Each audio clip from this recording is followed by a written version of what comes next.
안녕하세요. 사랑하는 나그네교회 교우 여러분, 그리고 주의 말씀을 같이 기쁨으로 읽어가는 그리스도의 형제 자매된 교우 여러분, 오늘 우리가 읽을 하나님 말씀은 시편 92편과 93편 두 편에 걸친 말씀입니다.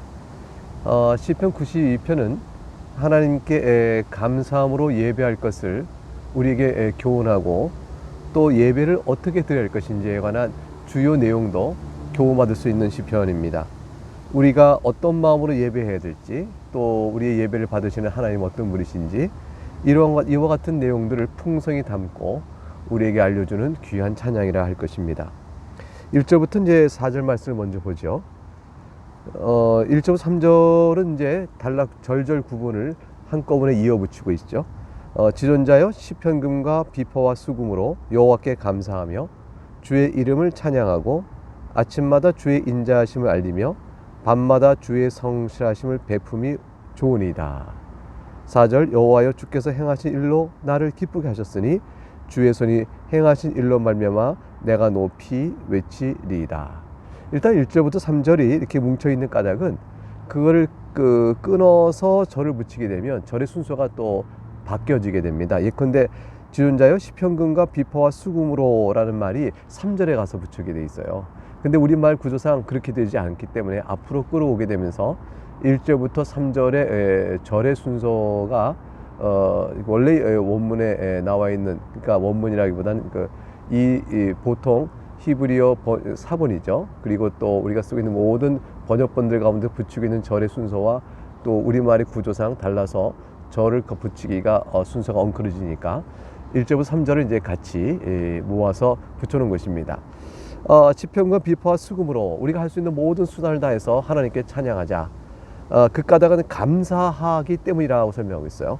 우리가 여호와께 감사할 일로 인하여 주를 찬양할 이유가 생기고요. 그것도 아침마다 밤마다로 했어요. 그 감사할 이유가 뭔가 했더니 근본적으로 아침마다 밤마다 언제라도 우리가 새로운 희망을 가질 때나, 우리가 깊은 하루의 노동을 끝이고 잠을 쉴 때나, 또는 영적으로 말하면 내가 밝을 때나, 또는 내가 침울하고 가라앉을 때나, 또는 내가 희망이 있을 때나, 또는 절망한 낙심과 위협이 있을 때나, 그 어떤 때라도 하나님께서 항상 인자하심과 성실하심으로 나를 대해줬으니 이 어찌 감사하지 아니한가. 그러므로 주의 이름을 찬양합시다. 이렇게 되어 있는 거예요. 우리가 예배한다는 것은 바로 이 점이죠. 우리의 온 인생, 수고와 슬픈 인생 속에서 하나님께서 인자와 또 성실함으로 아침마다 밤마다 베푸시는 은혜가 실로 크니 주를 찬송하고 감사하는데, 그 은혜의 철정이 다 무엇으로부터 오는 것일까요? 예수 그리스도입니다. 예수 그리스도로 말미암아 우리에게 베푸신 그 은혜는 우리의 아침과 우리의 밤, 우리가 좋을 때나 그렇지 못할 때나, 새로운 시작할 때나 하루를 마감할 때나, 또는 기쁠 때나 상쾌할 때나, 또는 어려울 때나 침울할 때나 다 우리에게 소망이 되어지고 인자하시고 성실함을 나타내 보이시는 이유가 되어집니다. 그러므로 4절 여호와여 주께서 행하신 일로 나를 기쁘게 하셨으니, 주님이 행하신 일에 대한 가장 원형은 뭘까요? 예수 그리스도이시거든요. 그리스도로 말미암아 우리에게 베푼 일이 실로 나를 기쁘게 하셨으니, 주의 손이 행하신 일, 주께서 예수 그리스도로 말미암아 행하신 그 일로 말로 말미암아 내가 높이 외칠 것입니다. 주님이 그리스도 안에서 하나님께서 그리스도 안에서 행하신 일, 하나님의 사랑을 우리에게 베푸는 일은 어떤 일입니까? 죄 아래 죽을 인생을 구원해 주시고 영육간에 우리가 새로운 힘을 주셔서 상쾌함으로 주 앞에 나아갈 수 있도록 해주신 일, 그 일이 바로 주께서 우리에게 행하신 그 일이죠. 5절부터 11절은 이렇게 찬양 올리는 것이 그 이유 중에 원수들은 어떻게 될 것인가 하는 것을 말하고 있어요. 원수들은 그들이 비록 흥왕하여도 풀로 베이고 말 멸망에 속한 자들이요, 하나님께서 그들을 반드시 보호하실 것이라, 이 말씀을 전해줍니다. 우리는 예수 십자가 안에서 원수의 멸망을 보죠. 자, 5절부터 내용을 읽어볼까요? 여호와여 주께서 행하신 일이 어찌 그리 크신지요, 주의 생각이 매우 깊으시니이다. 하나님의 행하신 일은 실로 크고 주의 생각은 매우 깊어서, 그래서 언뜻 보면 모르고 언뜻 보면 미련해 보입니다. 헬라인들은 지혜를 구하나 그들의 눈에 십자가는 미련해 보인다고 그랬습니다. 그러니까 세상에 생각해 보세요. 이 세상을 구원하러 오신 구주 메시아가 죽는다? 그것도 십자가에 죽는다? 이것은 표적도 아니고 능력도 아닙니다. 이것은 어리석음으로 보이죠. 그래서 하나님이 하신 일을 헤아릴 길이 없어요. 그래서 6절에 보니까 어리석은 자는 알지 못합니다. 무지한 자도 깨닫지 못하는 것이죠. 그리하여 그들이 교만하게 하나님께 대적하며 자신들의 인생을 자랑할 것입니다. 한때 보게 되면 막 풀처럼 막 자라나요. 하룻밤새 이만큼씩 자라나고 힘을 자랑할 것입니다. 큰 왕을 막 자랑하겠죠. 그러나 7절 볼까요? 풀같이 자라고 악인들은 풀같이 자라고 악을 행하는 자는 다 흥왕할지라도, 그 자랑하는 기세가 빠르고 힘이 세 보여도 어떻게 될까요? 영원히 멸망할지라 그랬습니다. 이것이 하나님의 지혜입니다. 하나님께서 감춰진 일이요 어리석고 무지한 자는 알지 못하고 깨닫지 못함으로 그들이 알지 못하지만 하나님께서는 은밀히 가운데 행하시는 하나님의 손길입니다. 8절 여호와여 주는 영원토록 지존하시나이다. 하나님께서는 영원토록 지존하시 가장 높으시니 그 악인이 잠시 있다가 흥왕하여도 이미 멸망하죠. 9절 그래서 이렇게 말씀합니다. 여호와여 주의 원수들은 패망하리이다. 정녕 주의 원수들은 패망하리니 반복해서 말합니다. 이것은 뭐냐면 현실적으로 볼 때는 주의 원수들이 패망하지 않을 것처럼 보이는 거죠. 저들의 힘이 너무 강력해 보이는 것이죠. 그래서 악의 세력이 멸망하지 않을 것처럼 보기 때문에 우리 마음속에 다짐하는 것이고 확인하는 것입니다. 여호와여 주의 원수는 패망할 것입니다. 정녕 주의 원수들은 패망할 것입니다. 죄악을 행하는 자는 다 흩어질 것입니다. 3번을 9절에서 반복했습니다. 여러분 이거 믿으십니까? 이 세상에 주의 나라를 대적하는 자들, 교회를 거슬리고 복음을 핍박하는 자들은 결국에 다 패망하고 흩어지게 될 것입니다. 10절 그러나 주께서 내 뿔을 들소의 뿔같이 높이셨으며 내게 신선한 기름을 부으셨나이다. 내 뿔을 들소의 뿔처럼 높이셨습니다. 내게 신선한 기름을 부으셨습니다. 이 말은 뭐냐면 나를 높이셨다는 거예요. 들소의 뿔은 힘이 매우 강력하죠. 내가 악의 세력 앞에서 연약하고 보잘것없고 눌리고 형편없는 자요 멸망한 자 같았으나 도리어 내가 들소의 뿔처럼 힘을 강하게 가질 것이고요.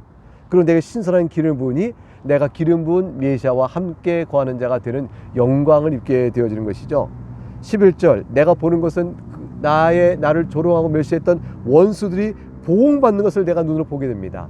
나는 영광의 기름 부음 받고 나는 능력의 들소뿔을 가진 자로서 원수들이 보응받는 것을 내가 보며 일어나서 나를 치는 행악자들이 보응받는 것을 내가 내 귀로 듣고 직접 목도하나이다. 여러분 예수 그리스도께서 재림하셔서 마지막으로 심판하실 때 그날에 우리가 보고 알 모든 것은 바로 이런 사실들입니다. 마태복음 25장에 양과 염소를 나누시죠.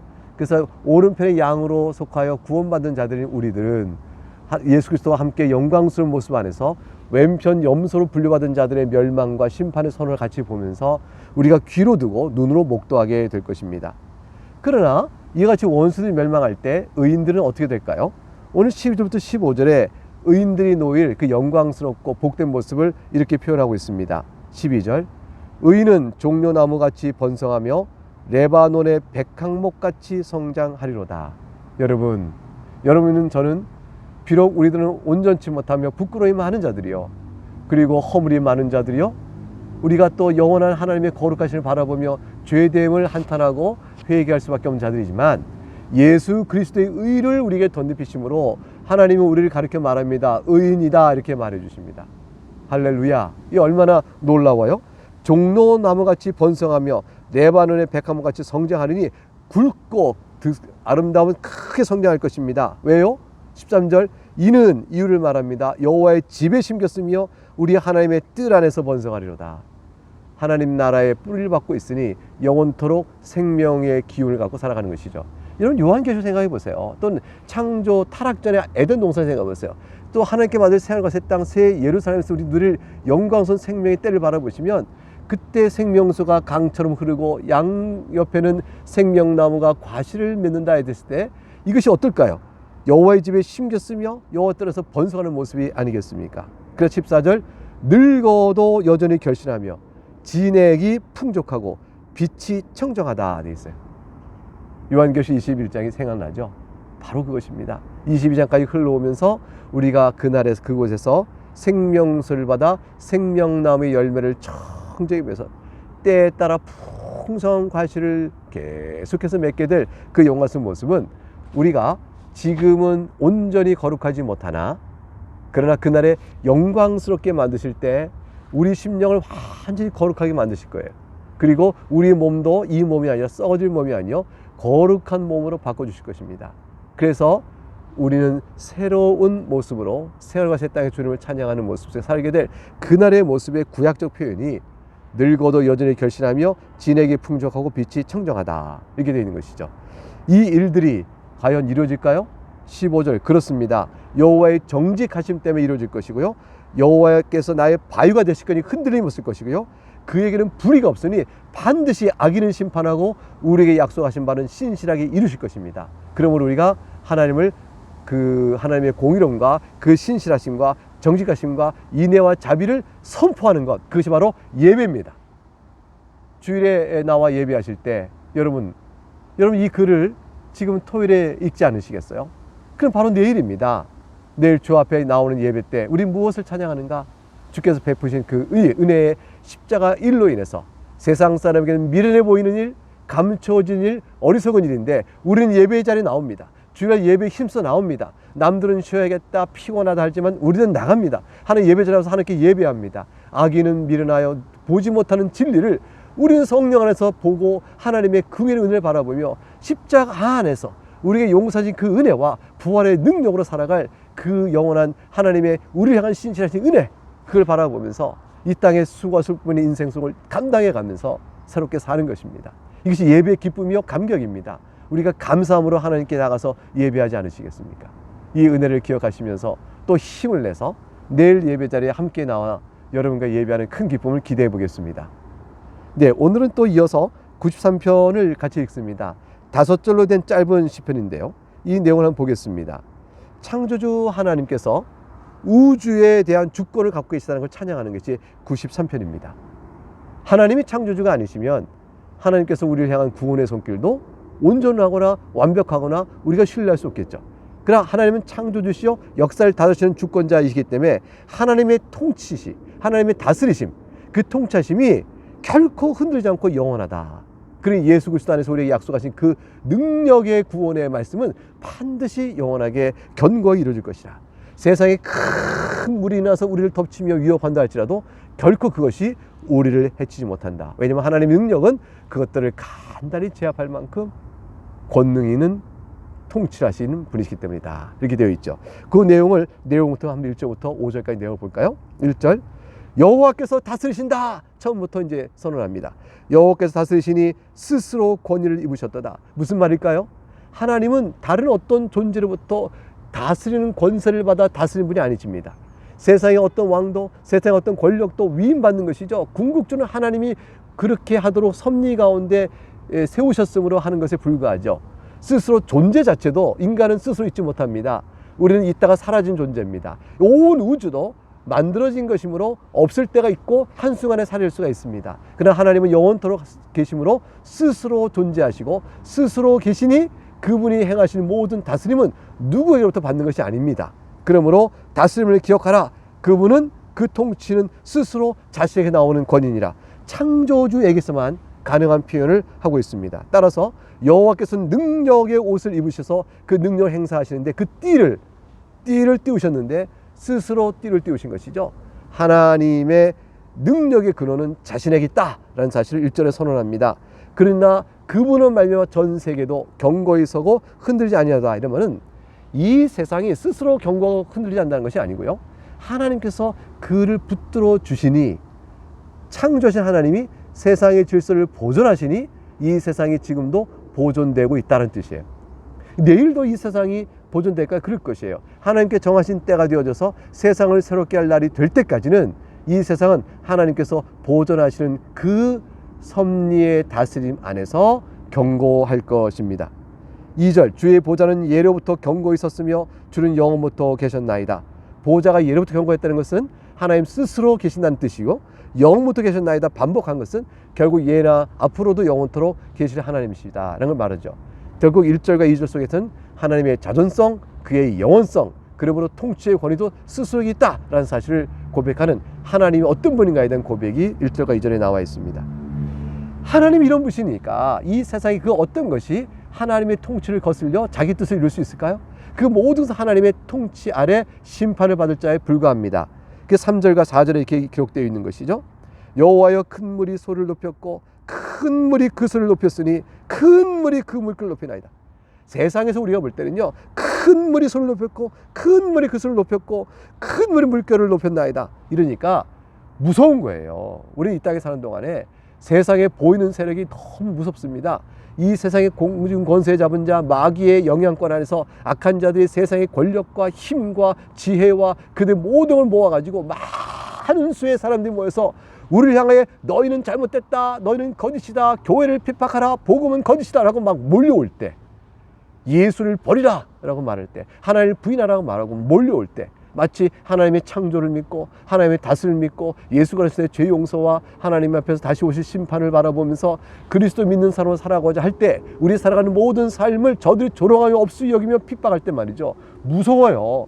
큰 물이 소를 높이고 큰 물이 소를 높였으니 큰 물이 높이다. 큰 파도가 막 덮친다고 보세요. 스톰. 무섭죠. 그런 것들이 파도올 때 우리는 이제 죽었구나 싶을 거 아니겠어요? 그렇게 높입니다. 그러나 사랑하는 여러분, 1절과 2절의 찬양을 기억하시는 것이죠. 하나님 스스로 권위를 입으신 분이요, 스스로 자존하신 분이요, 스스로 영원한 분이시니 그분이 4절 그 큰 물을 어떻게 다스릴까요? 4절을 보니까 높이 계신 여호와의 능력은 많은 물소리와 바다의 큰 파도보다 크리다. 이거는 비교치의 우월성이 아니고 존재가 그만 다른 거예요. 이 세상에 있는 큰 물, 악인들이 큰 역동적인 힘을 가지고 몰아쳐오는 악의 세력의 위협을 큰 물에 비교한 거 아니겠어요? 악의 세력이 제 아무리 역동적인 힘으로 밀려오고 또 밀려오고, 파도는 끊임없이 밀려옵니다. 악의 세력을 겨우 감당할 때 또 시험 밀려오고, 시험을 이겨낼 때 또 환란이 오고, 환란을 이겨낼 때 또 핍박이 오고, 또 핍박이 또 이럴 때 계속 밀려오는 그 끊임없는 파도침 속에서 우리는 이제 안 되겠구나 싶을 때라도 하나님은 더 크시다는 것이죠.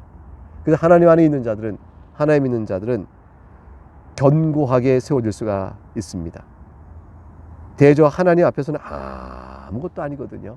그 5절에 그래서 오늘 시편 93편의 마지막 5절은 이렇게 말하죠. 여호와여 주의 증거들이 매우 확실하고 거룩함이 주의 집에 합당하니 여호와는 영원 무궁하시리다.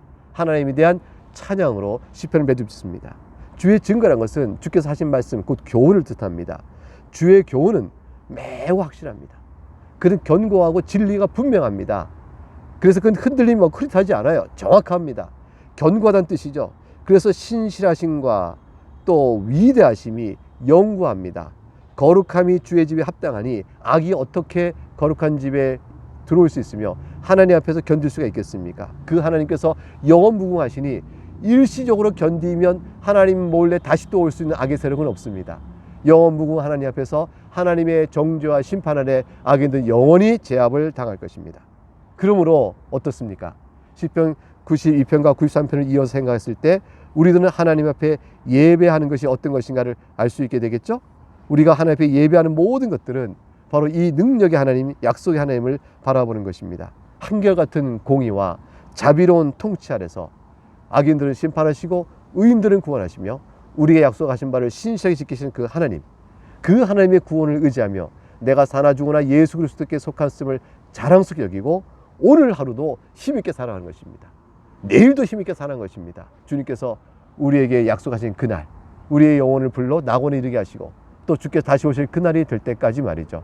그 인생은 70입니다. 강건하여 80을 하셨습니다. 견딜만하지 않겠습니까? 사랑하는 교회 여러분, 주 예수 안에 있음을 기뻐하십시오. 주 예수 안에 주신 그 능력과 구원의 능력을 찬양하시고 그 은혜를 높이 감사하시면서 내일 주일이 될 때 함께 기쁜 마음으로 만나서 예배하는 여러분 될 수 있기를 주의로 축복합니다. 감사합니다.